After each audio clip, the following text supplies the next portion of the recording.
I was so excited to see Scary Movie and then come back for a big, righteously angry, offended video about the death of comedy, only for this to be fine. Funny at times, even. Not often, but, it's whatever. I have seen the previous Wayans Brothers scary movies, but the one that I grew up with was 4. Sorry. Basically, story-wise, it's Scream 5. You've got some young new characters that are barely worth mentioning taking on Ghostface, and then Cindy and Brenda and those other guys come back to solve the mystery and make a lot of references to horror movies and pop culture.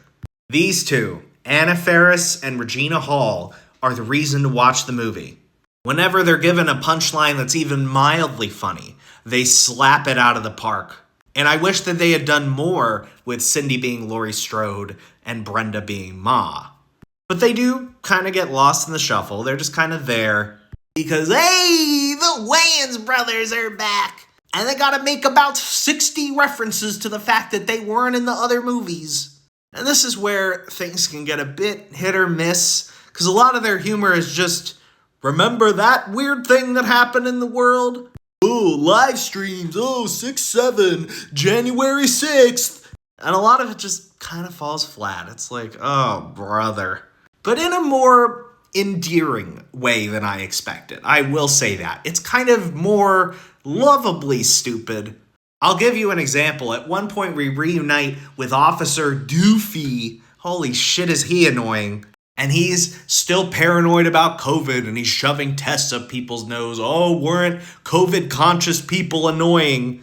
But then you see him watching Fox News. He's a Republican. That's not how I remember it.